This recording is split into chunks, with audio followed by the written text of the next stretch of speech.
Hi, I'm Hal Roberts. This is Bridge City News. Here's some of the top stories we've been following. Even though same-sex marriage is legal in the UK, the Church of England says same-sex couples will not be allowed to marry in any of its churches. Tragedy in Ukraine is the country's interior minister, and many others are killed in a helicopter crash. And a local rabbit rescue is encouraging donations in honor of the late Betty White, who was a huge supporter of animal shelters. Your nation, your province, your southern Alberta. From the heart of Lethbridge, it's Bridge City News with Hal Roberts. Thanks so much for joining us. The Church of England says same-sex couples will not be allowed to marry in any of its churches. The decision follows 5 years of debate and consultation on the church's position on sexuality. Church officials did say, however, that for the first time, it will allow blessings for same-sex civil marriages. Under the proposals, the Church of England stands that the sacrament of matrimony is restricted to unions between one man and one woman will not change. Same-sex marriage has been legal in England since 2013, but the Church did not change its stance when the law changed. Ukraine's 42-year-old interior minister died on Wednesday in a helicopter crash near the capital. Denis Monastyrsky oversaw Ukraine's police and emergency services and is the most senior official to die since Russia's invasion began almost a year ago. The crash killed 14 people in total, including 4 children on the ground after the chopper went down near a preschool. Officials said there was a lot of fog in the area at the time, and an investigation into the crash is ongoing. Ukraine's President Volodymyr Zelensky called the accident a terrible tragedy on a black morning. Canada's Defence Minister Anita Anand held a virtual news conference while visiting Kyiv, Ukraine. She announced that Canada is donating 200 armored vehicles to the embattled country to help in its war with Russia. There is a price to helping Ukraine, which includes the weapons and the vehicles and the ammunition that we have provided. But the cost of doing nothing is far greater. What happens here in Ukraine will determine the kind of world in which our children grow up. And our assistance to this brave nation will continue, and Ukraine will win. Deputy Prime Minister Chrystia Freeland is taking part of a World Economic Forum on peace and security in Davos, Switzerland. Freeland says the world needs to keep supporting Ukraine in its fight against Russia. She says it's for the global good. One thing where we have some real practical levers is we can help Ukraine win clearly, definitively. And if we do that, if that happens this year, you know it as well as I do, Fareed, that would be a huge boost to the global economy. So I do think Ukraine is going to win. I think Ukraine is going to win because the Ukrainians have shown total commitment and determination, and they've shown they're smart. I think we're going to win because our people, which is so often the case in democracy, people are smarter than their leaders. Certainly speaking for Canada, Canadians got this on day one. A number of patients requesting medical assistance in dying are asking to donate their organs for transplant. According to an international review, Canada is performing the most organ transplants from MAID patients among the 4 countries studied. Data collected show that Canada beat out Belgium, the Netherlands, and Spain with 136 organ transplants between 2016 and 2021. Information from the Canadian Institute for Health Information confirms this new source of transplant organs accounted for 6% of all transplants from deceased Canadian donors in 2021. Some transplants include those for livers and kidneys, can be done with patients who are still alive. A Medicinet senior who applied for medical assistance in dying says he's gotten a second approval from doctors and now it's up to a board to make its decision. Les Landry says he submitted a MAID application late last year because his age disability benefits were cut off after he turned 65. He says he can no longer afford to live. Landry says there is an easy fix to such a big problem that seniors in poverty are faced with. Do not take away people's disability benefits just because they turn 65. Whether or not I die or the person beside me dies, so Les Landry dies, too bad. We should have paid more attention to him when he was alive. The solution, the long-term solution for everybody concerned is seniors that the ones that did have a disability benefit and were on a disability plan like age in Alberta, for somebody that is off of age, how do they justify transitioning that person off of age just because they turned 65? That's one heck of a birthday present. Landry says he isn't sure when a final decision will be made on his application, but for now, it's just a waiting game. Well, we had sunshine mixed with clouds earlier today and slightly above our seasonal average. Jeanette Rocher is in now with an early look at the forecast. Jeanette, for the short term, we are kind of looking at a mixed bag. Yeah, we are, Hal, particularly because this forecast of flurries here for Thursday kind of popped up out of nowhere. We weren't really expecting it. It is just a slight chance, however, at 30%, but still there it is. So we'll see if that actually happens tomorrow. Today we reached 5 degrees, so more than our 4-degree high, which was expected. Tomorrow remaining into the pluses at a high of 2 degrees. Into this evening, though, we're going to dip down to -1 with a 40-kilometer-per-hour wind gust. Those winds sticking around tomorrow. Something else that's sticking around will be the plus temperatures. They should stick around into next week. I will be back later in the show to give you that 7-day forecast. Great. Thanks so much, Jeanette. A 66-year-old man died after he and a 62-year-old woman were hit by a vehicle at a north-side intersection in Lethbridge on Tuesday. Police say the male victim died at the scene while the female was taken to Chinook Regional Hospital, then flown by Stars Air ambulance to Calgary, where she remains in critical condition. The investigation revealed a GMC truck was traveling eastbound on 26th Avenue North and proceeded to make a northbound turn onto 28th Street North, striking the pedestrians as they crossed in a crosswalk. The driver immediately stopped and called 911. The collision remains under investigation. The Lethbridge International Air Show is hoping to take flight once again this year. A presentation by air show officials was made at an economic SBC meeting on Wednesday, asking for funding of $17,500 to put towards the event this year. Members of the SBC voted unanimously to recommend to City Council that they approve the request for funds for this year and next year. Dallas Hardy, the president of the air show, was asked about the 100th anniversary of the Royal Canadian Air Force in 2024 and if local military history will be showcased at the event. Anything we do is going to involve any of the history of the local history regarding the RCAF and any military involvement. And we've got to work to, get through this air show. We're going to be looking to the community for any sort of information or ideas of what we can do to celebrate and recognize the 100th anniversary. So I'm sure it will involve lots of rich local history, as you put it. Hardy says more than 15,000 people attended the last Lethbridge International Air Show. January 17th would have been Betty White's 101st birthday. Since the Golden Girls' passing, many animal shelters have participated in the Betty White Challenge. Betty White was apparently a huge animal lover. The initiative was created in 2022 as a way to celebrate the actress's birthday while also encouraging people to donate to shelters or rescues in her name. A local rabbit rescue says they raised over $1,000 last year and hope for even more this year. By participating in challenges like this one, the rescue says will help to hopefully expand their business into the future. We're not like a huge rescue. We're fairly, still new in the rescue community and stuff. So it was incredible. It pays for spays and neuters and food. Eventually down the road, we want to expand into an all exotic rescue. So we're rescuing everything from mammals to reptiles to all kinds of things. Koenig says it's great to see the community participate in the challenge and thanks all community members for their support so far.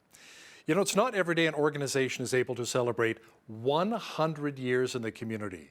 The Playgoers of Lethbridge have been showcasing theatre productions in our city since 1923. Video journalist Micah Quinn caught up with the Playgoers to chat about the rich history of the group.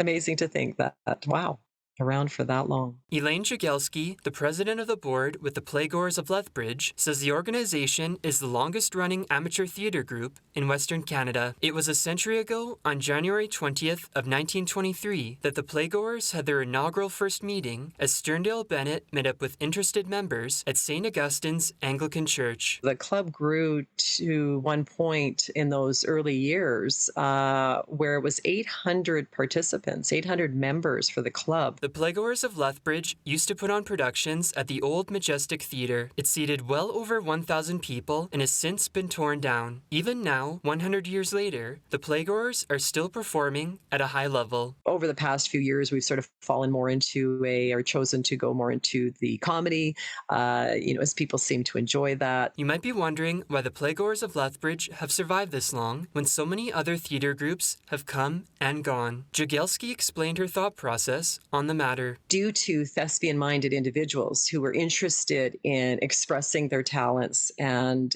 sharing those with others, and the people that support them, right? That's an important, and so that's thank you to the community in the area. We provide mentorship. People that become members of the group can receive all kinds of training, learning, growth, development, evolvement if they so choose, because there's experienced individuals who are willing and interested in sharing what they know and fostering others to then continue that, develop it, and then pass that on to other individuals as well. The playgoers of Lethbridge will host the first production in their centennial year called The Play That Goes Wrong from February 7th to the 11th at the Yates Theatre.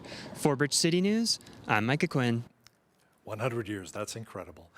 Alberta's Immigration and Trade Minister Rajan Sawhney announced a change to the Alberta Advantage immigration program. Sawhney says the province is working to attract more newcomers to help grow our economy and to address labour shortages in key areas. The modification that I am announcing today will allocate 25% of Alberta Express Entry Stream nominations to potential immigrants with skills in high demand who also have an immediate family member, so a parent, child, or sibling living in Alberta. Industry experts say Alberta will experience skilled worker shortages into 2025, mainly due to industry growth and retiring workers. Officials also say Alberta currently has 100,000 job openings across all sectors. Prime Minister Justin Trudeau says he would like to see Alberta transition away from oil and gas. This obviously does not sit well with Premier Daniel Smith and the UCP government. I asked our legislative reporter Tyler Dawson if Premier Smith would consider invoking the Alberta Sovereignty Act to shoot down Ottawa's proposal. At this point, it seems like it's sort of, on the back burner. It's a tool that they might choose to use, but they haven't come straight out and said, we're going to use this. There's a few possible explanations for that. Potentially, it's not clear what the Sovereignty Act might do in this circumstance. Might be one option, and so they're waiting for the legislation from the federal government to see what is actually going to happen. So no, they haven't talked about that. It's mostly been, I would say at this point, very strong criticisms coming from the Premier's office and incidentally from NDP leader Rachel Notley as well. Mr. Dawson will also discuss why Premier Daniel Smith backed off her promise of COVID pardons. Details are coming up in the second half of our newscast. Prime Minister Justin Trudeau says Canada is becoming a reliable partner for the world in the energy and natural resource sectors. While visiting an assembly plant in Windsor, Ontario, the PM says there are many reasons to be optimistic for a better future for all Canadians. The kinds of investments we're seeing in the critical minerals, battery supply chain, EV supply chain, we're seeing the whole meal deal here in Canada. And that capacity to do that is something that we've been working on together over these past years. So being able to be here today to highlight that for all Canadians, to show that there are good jobs, good middle-class jobs in the years and decades to come that people are going to be able to access in the energy sector, in the natural resources sector, but also in our cities, in our services. And those good blue-collar jobs that'll be there as Canada demonstrates that we're able to step up and deliver more and more of what the world needs. Federal NDP leader Jagmeet Singh addressed his caucus in a speech that heavily focused on the struggles facing working families. He says people who have jobs should not go hungry. And I know that a lot of people have friends and family they can rely on, and a lot of people don't. And right now, it's one of those times that people are relying on that support because it's getting hard to afford groceries. And I know what that's like. Worrying that I wasn't able to handle the bills or put food on the table, even though I was working really hard, is something that I don't want anyone to feel. That's why I'm in politics, to make sure that it's not that way. Because workers are the backbone of our country and they deserve respect. If you work a job in this country, you shouldn't go hungry. You know, there's some good news for non-smokers who can afford to holiday in Mexico. One of the world's strictest anti-tobacco laws has been imposed in Mexico. That includes a ban on smoking in public places, including hotels, beaches, and parks. The new law came into effect on Sunday. It will also see the total ban on the promotion and sponsorship of tobacco products. The purchasing and use of e-cigarettes and vapes are also due to face new restrictions. The new ban extends on existing federal and state tobacco laws, which came into effect 15 years ago, banning smoking at bars, restaurants, and workplaces. Well, it was good to see and feel the sunshine earlier today in southwestern Alberta. More vitamin D is on the way. A complete look at the weather picture is on deck.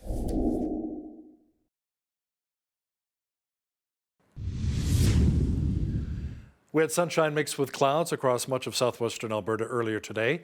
The temperature-wise, we were slightly above normal in the -2 for this time of year. Jeanette Rocher is now with a complete look at the forecast. Jeanette, considering we're closing in on the third week of January, the weather has been fairly mild. Yeah, I'll say it has. It's been lovely, and it's actually been fooling me into thinking that it's spring already. I wonder if I'm the only one. Yeah, these plus temperatures, will they last?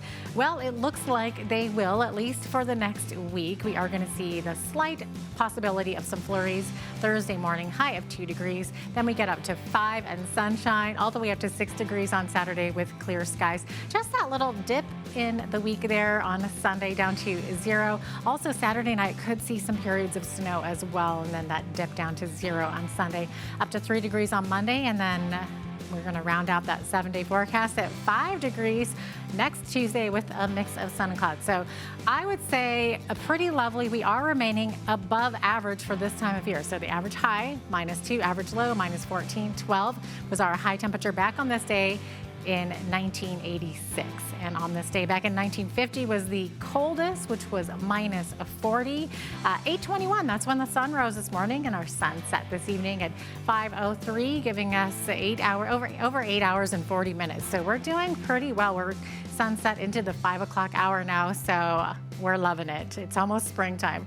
7 degrees, the high in Victoria tomorrow, with some scattered showers, periods of fog dissipating in the morning in Vancouver, then clearing. 5 degrees the high there, 1 the high in Edmonton, and 0 in Calgary. Calgary could also see that slight chance of flurries tomorrow. To the rest of the prairies now, -4 in Saskatoon, seeing some light snow risk mixed with some freezing rain. Same thing for Regina, that light snow mixed with freezing rain. -7 the high, -8 in Winnipeg tomorrow, with some light flurries there as well. As we look to the central part of the country, Toronto, looking at possibility of some flurries. Ottawa could see some snow as well, -4 the high there. -4 as well in Montreal, but Montreal should see mainly sunny skies, a little scattered clouds there. As we look to the Atlantic Canada, the Maritimes, so -1 in Fredericton. Halifax could see a high of 2 degrees, 0 the high in Charlottetown. Charlottetown could see up to 2 centimeters of snow mixed with some rain there. And St. John's, Newfoundland, high of 2 degrees, also seeing a possibility of 2 centimeters of the white stuff. So there you have it. That is your forecast. Today's weather report is brought to you by Ridge Utilities, providing competitive rates for electricity, natural gas, and internet, while investing back in communities across southern Alberta. BMO Financial Group says it expects to close a $16.3 billion deal to purchase California-based Bank of the West on February the 1st. The deal is subject to customary conditions. BMO says it will give it an expanded U.S. footprint, adding close to 1.8 million commercial, retail, wealth management, and business banking customers. It says more than 9,300 Bank of the West employees will join the Canadian company. Microsoft says it is cutting 10,000 workers, or around 5% of its workforce. The company says the layoffs are in response to macroeconomic conditions and changing customer priorities. It is the latest tech company to scale back COVID-19 pandemic-era expansions. The job losses, however, were far below the number Microsoft added during the pandemic, as it responded to a boom in demand for its services as people worked and studied from home. The president and CEO of the Insurance Corporation of BC announced that he is leaving his post to take on a similar job with BC Ferries. Board Chair Catherine Holt says Nicholas Jimenez made many contributions during his 2 decades with the corporation, including what she calls a remarkable transformation of the public auto insurer. When the NDP took office in BC, then Attorney General David Eby called the financial situation at the insurer a dumpster fire.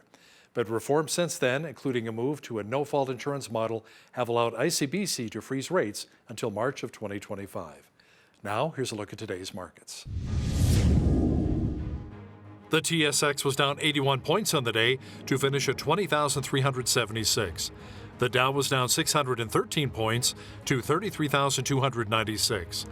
The S&P 500 was down 62 on the day to 3928, and the Nasdaq was down 138 points to 10,957. West Texas Intermediate Oil was down $1.08 to 79.10 US per barrel. Natural gas was down 31 cents to 328 US. Gold was down a cent to 1904.10 US an ounce, and silver was even on the day at 23.46 US an ounce. Feed wheat is at $12 per bushel, barley's at $9.42, canola's at $18.87, and corn is at $11.25 per bushel. Live cattle February contract was down 20 cents to $156.80. Feeder cattle January contract was down 15 cents to $179.50. And lean hogs February contract was down $1.13 to $77.33. The Canadian dollar was down slightly over the past 24 hours to 74.12 US.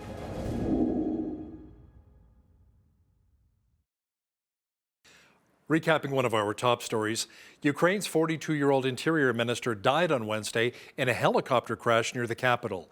Denis Monastyrsky oversaw Ukraine's police and emergency services and is the most senior official to die since Russia's invasion began almost a year ago.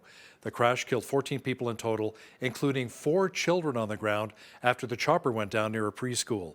Officials said there was fog in the area at the time of the incident, and an investigation into the crash is ongoing. A lot of Albertans are not happy with the Trudeau Liberals wanting Alberta to transition away from oil and gas. You can include both Premier Daniel Smith and NDP leader Rachel Notley in that conversation. Our legislative reporter Tyler Dawson will have details for us in just a moment. Listen, if you see news happening in your community, be sure to send us an email at info@bridgecitynews.ca. We'd love to hear from you.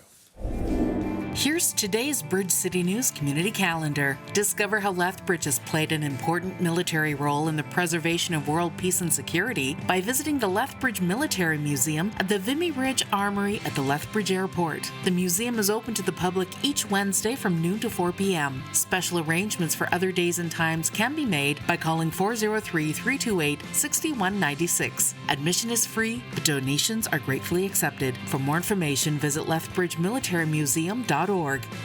Lethbridge Sport Council's Indoor Roving Gyms program takes place Tuesdays at Emmanuel Lutheran Church from 6 to 7 p.m. and Thursdays at the Service Sports Center from 10 to 11 a.m. This program is for kids ages 5 and under and their caregivers. Come and enjoy an hour of fun and get active. Pre-registration is required and space is limited. For details and to register, visit lethbridgesportcouncil.ca/roving gyms. And that's today's Bridge City News Community Calendar.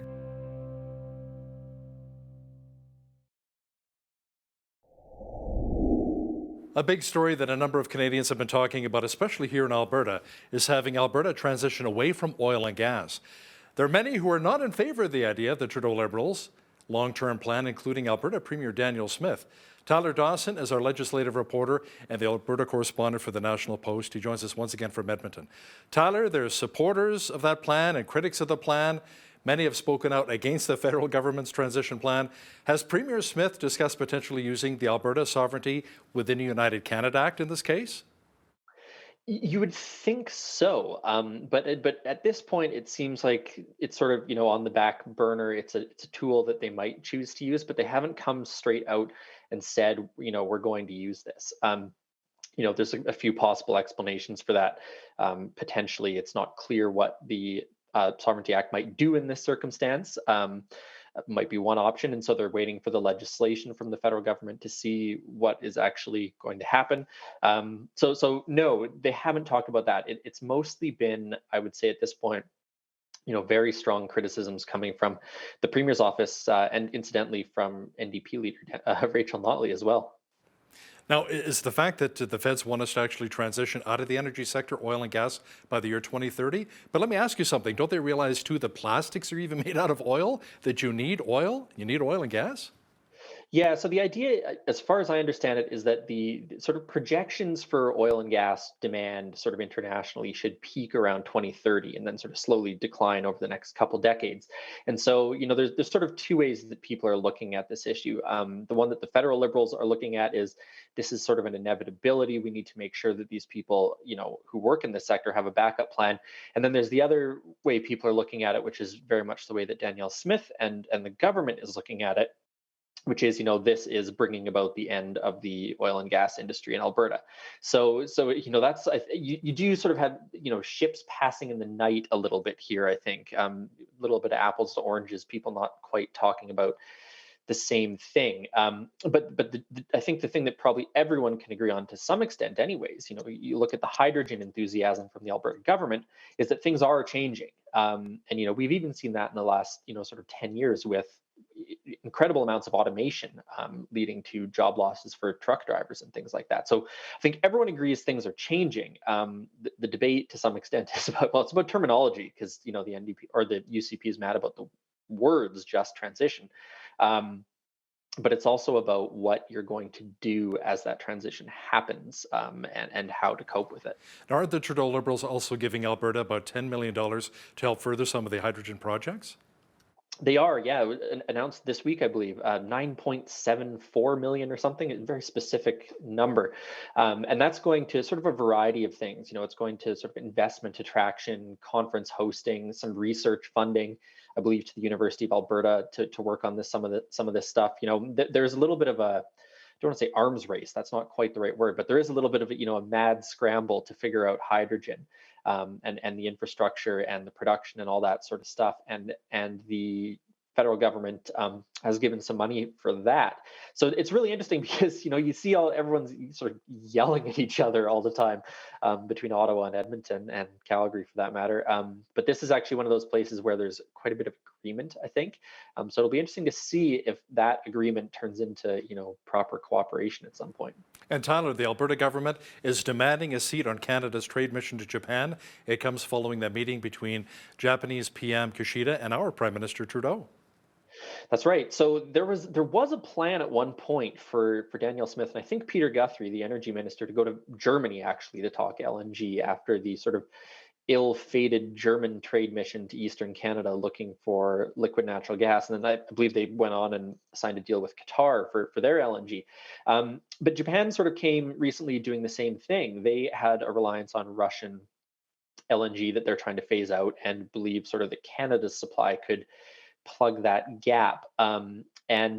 So Trudeau came under a fair bit of criticism from the UCP for, in their view at least, showing an insufficient enthusiasm for Canada's ability to export LNG to Japan.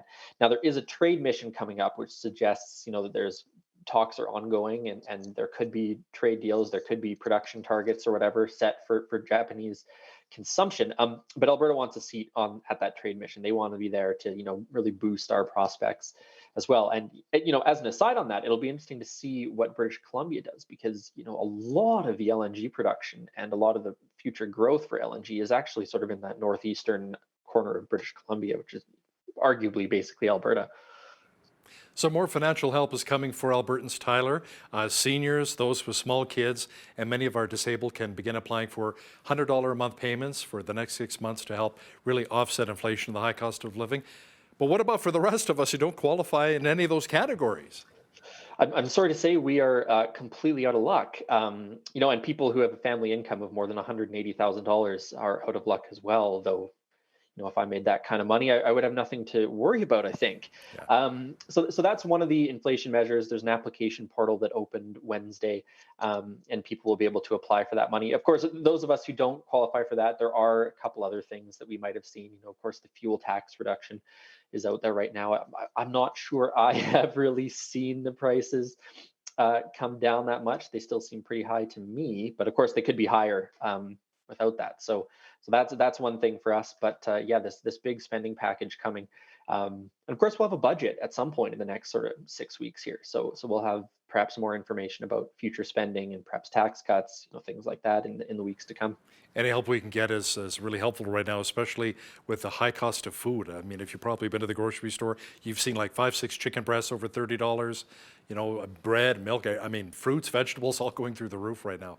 Tyler, last month, parents were quite concerned about the lack of children's medication. The shelves were almost bare in many pharmacies. Now, good news, the kids' pain meds arriving this week. Yeah, this is a bit of an odd one. So the Alberta government sort of did this thing that Alberta is sort of uniquely poised to do in some ways. They just spent a bunch of money. They went out and they bought all this medication from a Turkish supplier. And it ended up in a bit of a regulatory black hole, I think you could say, because there needed to be childproof caps on these bottles. And Health Canada obviously is the federal regulator of drugs. So they're coming this week. They're arriving in Alberta this week. But they won't be able to go on pharmacy shelves just yet because they're waiting for sort of final approval from Health Canada. So, obviously a bit of an intergovernmental issue, different levels of government clashing a bit there. And there's also, arguably the question of whether or not the drug supply is still really short and whether or not this is still necessary. So, I think once those hit shelves, I think we'll see more what impact that actually has. But that was, one of the first big sort of, the Alberta government moved really, really quickly on that. And then, of course, got kind of hung up by Health Canada. It appears as though Premier Danielle Smith backed off her promise of COVID pardons. She said justice officials advised her to leave it to the Crown and the courts. Now, I thought just the federal government had the pardoning power.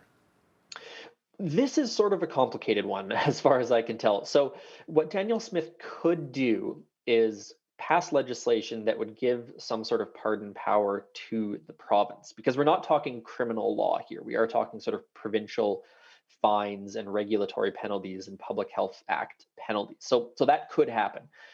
Danielle Smith has said she's not going to do it. Now, the other sort of aspect of this is that she had sort of suggested she was going to speak with Crown prosecutors and try and, I guess, essentially talk them into dropping charges or ensure that they are, reaching a very, very high bar for pursuing prosecutions on this. And this ended up in a very strange situation because the NDP said, oh my goodness, she's interfering with the administration of justice. She's reaching out to Crowns. They're independent. And then the Justice Ministry said, well, we've checked with the Alberta Prosecution Service and Danielle Smith has not spoken to them.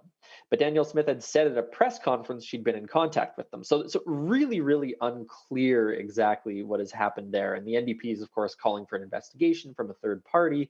Danielle Smith saying she misspoke. Bit of a mess. But I think the takeaway from it is, this was a very early promise from Danielle Smith. She made this at the UCP convention that she was going to work hard to try and stop some of these prosecutions, to come up with pardons. And it's certainly looking like she's backing away from that at this point. Tyler, the province has received intervener status in a handful of lawsuits against the federal government's new firearms bans. Now, this is potentially good news for hunters and other legal firearms owners. Right. And so this is an interesting one as well. This is an area where we're seeing sort of Alberta Sovereignty Act-esque behaviors from the UCP, even if they haven't invoked it. They've essentially said that Alberta's police are not going to cooperate in this, whether that's in sort of creating buyback days or something like that. They have sent directives, I believe, to the Crown saying that they believe that these are not crimes that ought to be prosecuted. And now they're involved in these lawsuits. I believe there's 6 of them. Unclear what level of success those are going to have, what the timelines are on those.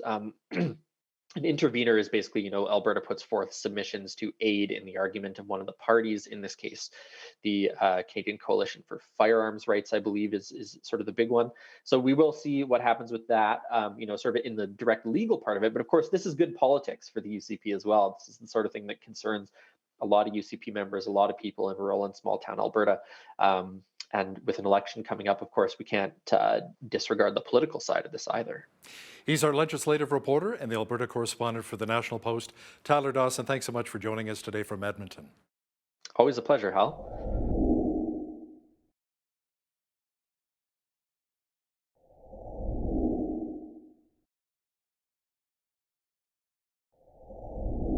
We we want to look ahead to this new year and also look back into Alberta's history to see what lessons we can learn from the politicians of the past.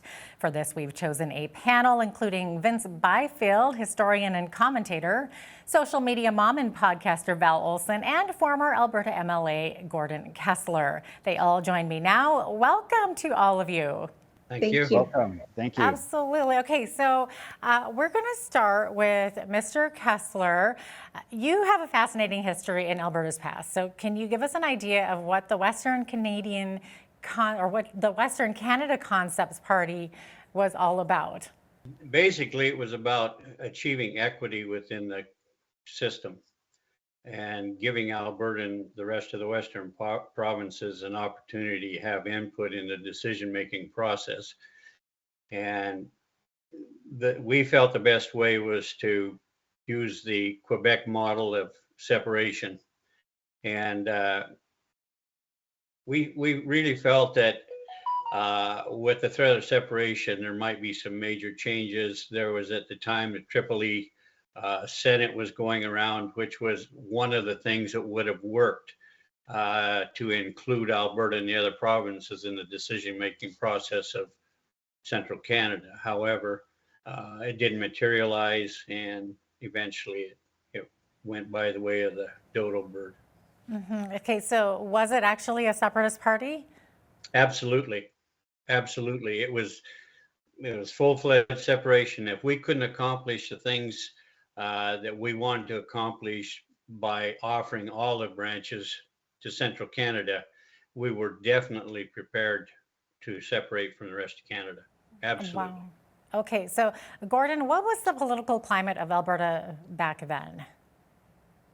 Well, it was a time of political upheaval in a lot of ways. There was a fellow by the name of Tom Sidlinger had a party started, Independence Party and Alberta Independence Party, and then of course the Reform Party was in the wings. There was just a lot of chaos as far as Alberta politics. And after the NEP, especially after the National Energy Policy, there were a lot of disgruntled Albertans, and they just felt like we had been betrayed, and that Alberta needed to find its own way and forge its own destiny. Wow. Okay. Vince Byfield, let's turn this over to you. You are well versed in the history of Alberta politics as well. So what do you think led up to Albertans feeling that they needed Western Canadian concepts? It goes pretty much back to the birth of the province. A fellow by the name of Bramley Moore in 1911 published a book called The Case for Home Rule. And he was an MLA out of Edmonton, and he already sensed that this was a raw deal for the province of Alberta. And unfortunately, he perished in the front lines of World War I. But he is on record as being the first separatist, although he was a liberal at that time.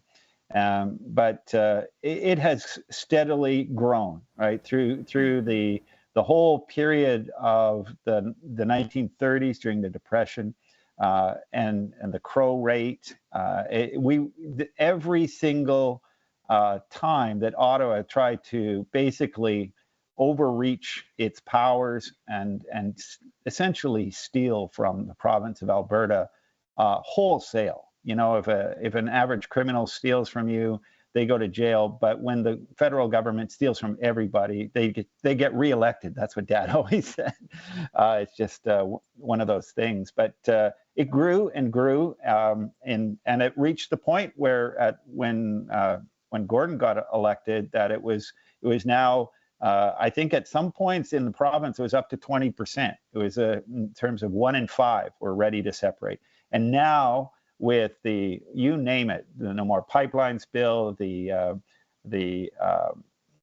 carbon tax, just so many things going on, the equalization scheme.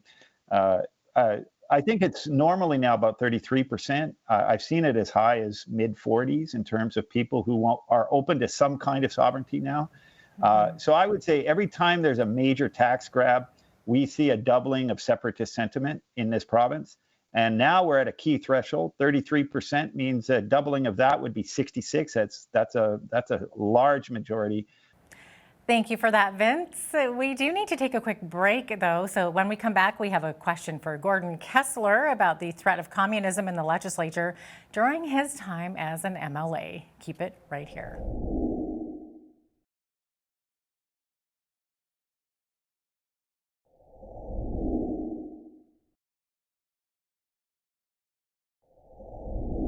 Welcome back to our panel discussion on what Alberta will look like in 2023. Gordon Kessler, we didn't get to you before the break, but thinking back to your time as an MLA with Western Canadian Concepts, was there a growing battle with unions, communism versus free market ideas? There wasn't so much a growing battle with the unions as there was with Central Canada. You know, I had to deal with the unions when I would speak at meetings and so forth, but my always answer was why do we need unions when the federal government has got a regulation in place for everything that you offer? There's already a regulation that protects the worker. To me, unions had become redundant, and I still think they are. I think that they're a pawn of the government, and basically they're an extension of the leftist governments when they're in power. Okay. Now, Val Olson, it's thanks to you that we have Gordon Kessler with us today. So when you hear what Gordon has to say, and you did have Gordon on your podcast, so you've spoken him more at length about, all of this. Do you feel that there is a similarity today to what Gordon's talking about and what we're seeing now? Absolutely. When I started looking at some of the policies of the day that Gordon was advocating for, it resonated with me today and many Albertans because, as they mentioned earlier, with the gun grab, with increased taxes, families are finding it harder and harder to survive when it comes to education, when it comes to quality of food or medical care. All of it is under attack. And so I really drilled down and I put him in the hot seat on my podcast, and I went right into the meat and potatoes and was most concerned about what he was sharing regarding communist influence inside the Alberta government back in the 80s. Vince, you have a good grasp of what we are seeing in Alberta. So Mr. Kessler has talked about the communist influence and past hopes for Alberta. So based on what we have just heard from Gordon and Val, is this maybe something to look forward to in 2023, or is it mostly just political rhetoric? No, I think there's a lot to it. I got a text from Danielle a couple months back, and she was remembering my brother Link fondly in the text. And she said that one of the things she really valued from him was he was very good at sussing out places where the federal government was deliberately going behind the backs of the provincial government and setting up programs with mid-level bureaucrats in the provincial government without any knowledge or notification to the province. And that was her concern. And here in Edmonton, when the NDP back in 2012, the total NDP vote in Edmonton was 65,000. Now it's 200,000. And during that time when they took power, they hired a lot of provincial employees, bureaucrats. As well, we've seen a huge growth in municipal bureaucrats and federal. So that has contributed to the point now where here in Edmonton, 19 of the 20 constituencies of Edmonton are NDP. So it's very insidious what's going on, and I think that when my father passed away, that was the thing that he couldn't sleep over. He had a really strong fear that the NDP were going to take control again. And this time it would probably break the spirit of Alberta. When I was in the legislature, my biggest concern is that the parties that we deemed conservative had gone off the rails. Peter Lougheed was the king in Alberta politics forever. But Peter Lougheed was never a conservative. He was never a conservative. Peter Lougheed implemented more. I mean, Grant Notley, he just nibbled on the outer edges because he was gleeful about what Peter Lougheed was doing. He instituted government in involvement in the oil and gas industry, started a provincial airline, was involved in the mining industry, was involved in the petrochemical industry, was involved in the lumber industry. Everywhere you looked, the government had their fingerprints on business. They were involved in business. Yep. And so that opened a lot of doors for the leftists to move in, and 100%. they did. Yeah. Thank you for that insight, Gordon. We do need to take a quick break, but you won't want to miss what's coming up next. So keep it right here.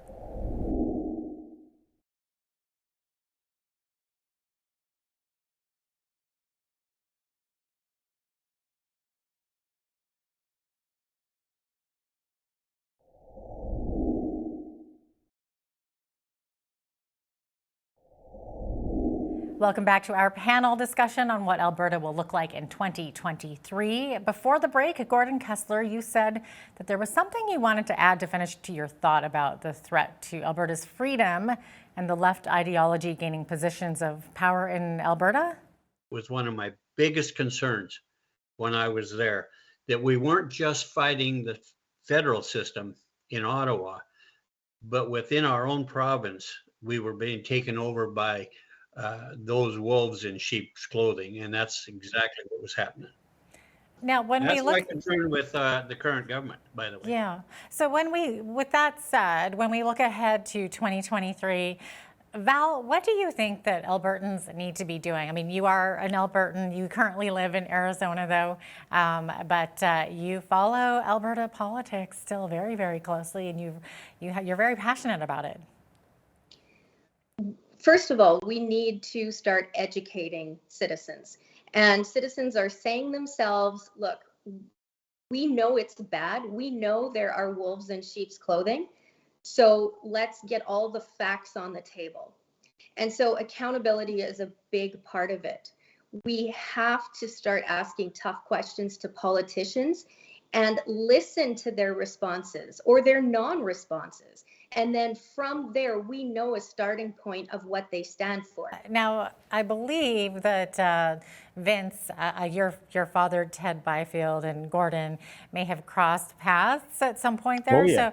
So, okay, so maybe give us some insights into how Alberta changed in politics or ideology during the times of the Alberta Report and your father's publishing. Oh, when I ask people nowadays who was the best premier of Alberta, I usually get either Ralph Klein or Peter Lougheed.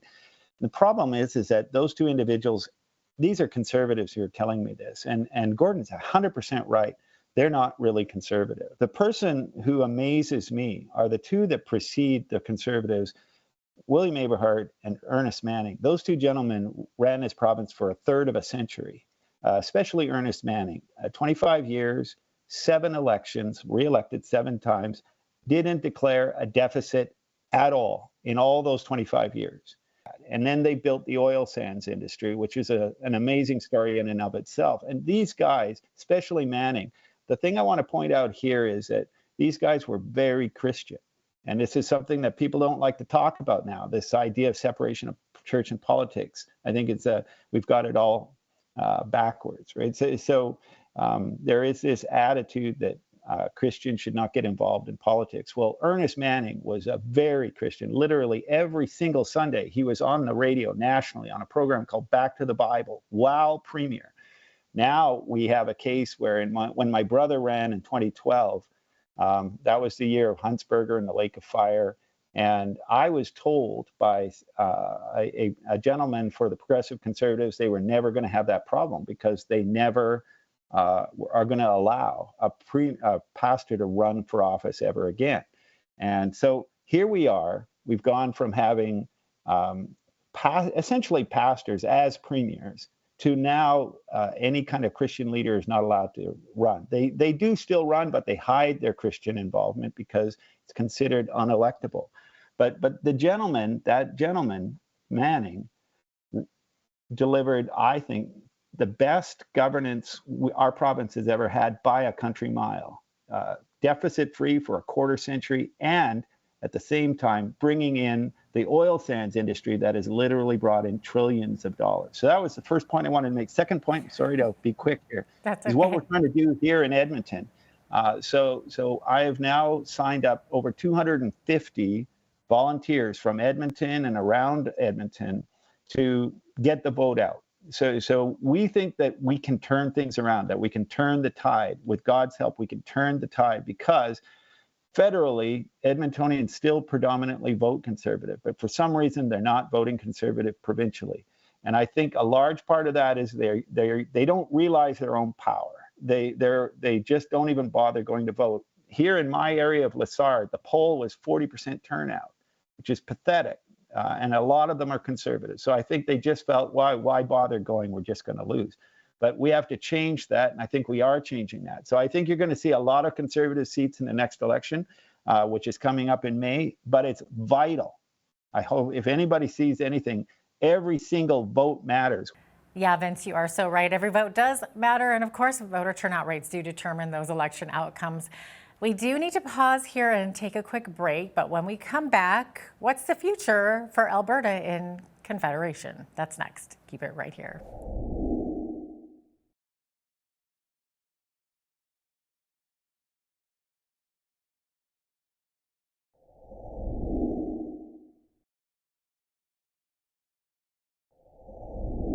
Welcome back to our panel discussion on the future of Alberta in 2023. There's always been a bond between Americans and Canadians. So Val Olsen, I'm going to have you weigh in on this one. You're from Medicine Hat, but where you live currently in Arizona, you're surrounded by Canadian expats and freedom-loving Americans. So can you tell us what you're hearing from the Canadians who are down there and the level of support from the Americans that you meet? It's the quality of life. It's the quality of life that is the draw to the United States compared to what they're experiencing in Alberta. People are looking for solutions, and that's naturally taking them outside of, what they've lived their whole life. They're looking for greener pastures, so to speak. So we talk a lot about Alberta 51, about the upcoming referendum and the importance and significance and value of Alberta having a referendum. So that is what my discussions are about. And for viewers at home saying, well, I don't know about a referendum, if that's ever going to happen. I promise it's going to happen. I promise it's coming, because a referendum allows you to make a decision for yourself, not just hand it over to a politician. So our question is, do you want to leave Canada? Yes or no? Who is best equipped to answer that question? And I believe it's you. Okay, well, Jennifer. Yeah, go ahead. She's brought up the 51st state. Can I just, I was a separatist.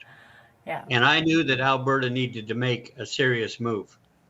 And she's brought up the 51st state, and I'm on board, because I think that separation is, it's gone under the bridge. We've lost that opportunity. But what Albertans and all Western Canadians need to know is that the system is stacked against them. When you read the BNA Act, it was always intended that the West and the Eastern provinces would be hewers of wood and drawers of water, and that they would be slaves to a central government. They would mine and produce raw materials. Those raw materials would be sent to the Ontario and Quebec. And once they were manufactured into goods and services, they would be sent back to the colonies, as it were, Alberta and the other Western provinces. And I think until, and it's not going to happen, they will never relinquish the power that they've garnered over these years. Yeah, I was going to say, how easy would it actually be to separate? I can say a few things on that. Go ahead. A couple of things. First of all, there's a little bit of history about the American Revolution that most Canadians don't know, and that is that first of all, Nova Scotia was one of the colonies that was part of the Revolution, but it got squashed pretty quick, because the largest naval base for the Brits was there, and the largest army regiments were there, and so they didn't really stand much of a chance. But afterwards, as a gesture to Nova Scotia, the 13 colonies created an offer to the rest of the other British colonies that if they chose to, even after the 13 colonies had declared their independence, wanted to join, they would be treated as equal in every way as the other 13 states. And that was then set as the precedent for all of the states and territories going forward for the rest of the United States. But it was because of Nova Scotia, and they were very surprised that when Quebec didn't join, but of course Quebec, as is the case, was bribed with land that was, the British said, if you stay with us, you're going to get all the land that is currently to the west of the 13 colonies. So they said, as usual, the Quebecers said, okay, and they took the bribe and they didn't join up. But which surprised the Americans. But anyway, that principle was the beginning of Manifest Destiny, and it created the great Americans. And it was because of the fight in Nova Scotia, and it was an homage to them. And so it still stands now. If Alberta made the call to become a 51st state, they would be treated equally, just like Texas or California in every way. And that was because of that extension early on. That's another little bit of history that's not very well known. Thank you to all the members of our panel for sharing your insights, Val Olson, Vince Byfield, and Gordon Kessler. I appreciate you all joining me today. Alberta, the future is yours. 2023 will be what you make it. We wish you all the best in this new year. I'm Jeanette Roche. Thanks so much for watching.